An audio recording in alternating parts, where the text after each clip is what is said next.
Hi, this is Dan, fresh back from Gen Con, where we premiered a new Dimgaard module there. It will probably be it will be part of the Patreon offering, and I'll add a card to the Patreon for those that want to join the Patreon. And it won't be part of the monthly volumes offered through Kickstarter, as it doesn't fit in those. It's kind of a standalone. It'll probably be a social media encouragement offering or a stretch goal, something like that, to one of the volumes. That's not the point. It was a success, but I'm not here to talk about that. What I'm looking at here is that I'm preparing the next DGD series, which is the Patreon centered series, and the piece it's for 4th level PCs. At the same time, I've begun working on my CR 0 to 20 implementation of the Artificer Alchemist subclass from the Unearthed Arcana. And I thought, oh, well, it would be nice. So the story of this is there's this corrupted forest called the Elk Grove. It was referenced in an earlier module many months ago. And I wanted to revisit that. I liked the Elk Grove when I was developing it. Wanted to have another adventure there. And I thought, well, what would have happened to the Elk Grove as it became polluted? And the reason it became polluted was because of industrial pollution. The village of Talgia is sort of moving forward and on the cusp of industrialization, has put in a water mill on the Alshon River and is using that mill to power a fledgling industrial base. Lumber milling, paper milling, tanneries, that sort of thing. And the byproduct of that is that a ancient sort of a idyllic forest located along the river just downstream is being polluted with toxins and corrupted. And it was subject of natural balance, a DGS special many months ago, and I wanted to revisit that. And one of the things that I wanted to happen was that gnomes, being the industrious and curious sort that they are, have disguised themselves as halflings and infiltrated Talgia to form an enclave there of artificers who are looking at this Elk Grove and the polluted fauna there and flora and saying, oh, we can make a lot of cool stuff out of this, all sorts of new items that have never been seen before, which is just what gnomes would do, right? They wouldn't see the pollution as an environmental disaster. They would see it as an alchemical opportunity. So when the heroes show up intent to resolve the problem with the pollution in the Elk Grove, these artificers, these alchemists, react to that. And so when I was designing the outline, I expected that to be one encounter, and that's what brings me to the point of this.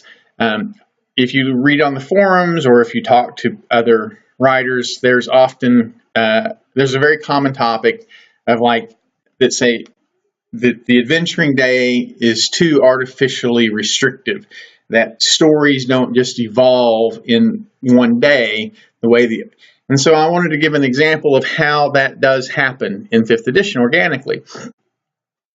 So as I was preparing the Artificer, and this is a 4th level module, so I'm looking for opponents that are like CR 1/2, maybe as low as 1/4, or maybe as high as 1, but somewhere around CR 1/2.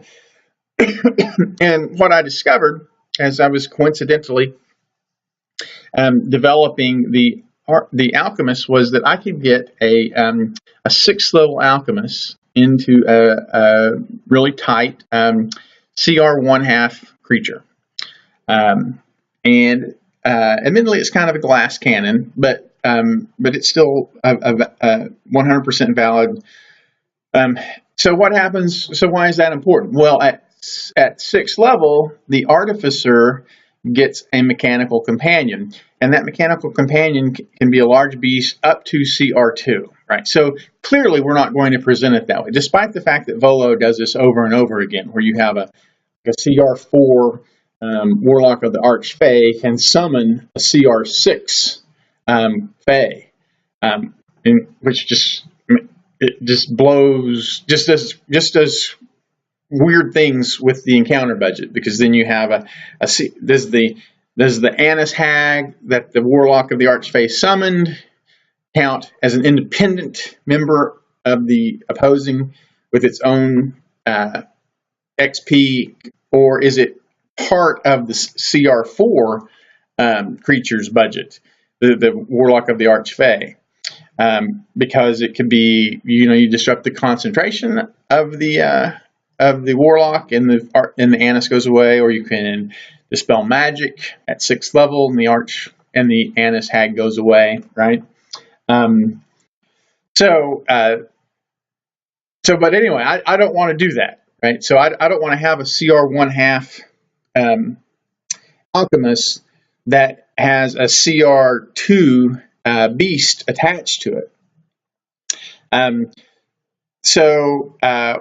What I'm doing, and this is the point, is that I'm turning those into disjoint encounters, right? So the PCs show up to do something about the corruption, the pollution in the Elk Grove.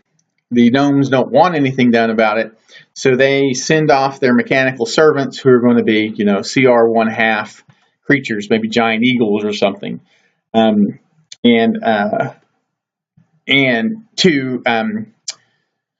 to hopefully force the PCs to retreat, right? So there's two, right? You got the mechanical servant, you got the alchemist himself. And then I was looking at another element of them, is they get to create a robe of useful items.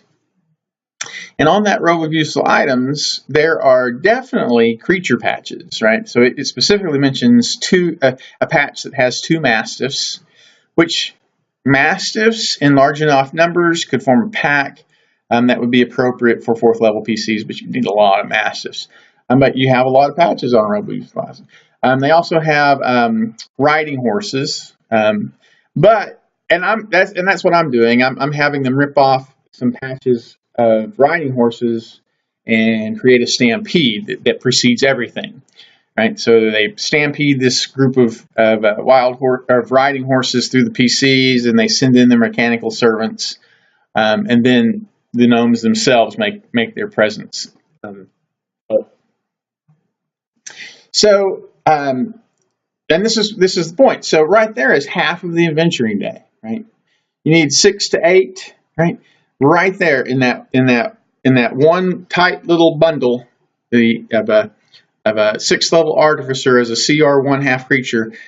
You've got half of your adventuring day taken care of right there, and that's how you build these things. You could have even more, right? Like there's the fact that the DMG has these specific creatures listed as patches on a robe of useful items doesn't mean that those are the only things. That you could create your own patches, there are a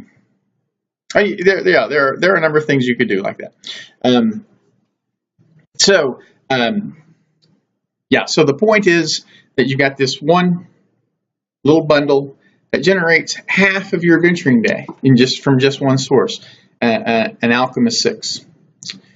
Similar things happens here in that I'm using the Vegapygmies from Volos. And so they have a russet mold trap hazard type thing that can precede them, and then you have the Vegapygmies. So you have 2 encounters built right there, 2 events generated by just that one thing. So between the Alchemist and the Vegapygmies, you got at least 5 of the 6 plus you need for the adventuring day. So I hope that's helpful. Hey, I've managed to keep this in a tight 10 minutes. It'd be great if you wanted to subscribe to the Patreon. I'll have a card up there for that. I'm going to try to have a link to the current volume, a card for the current volume of the Dimgaard Kickstarters as well. Thanks a lot for for your time. It would be great if someone posted responses, and I appreciate you.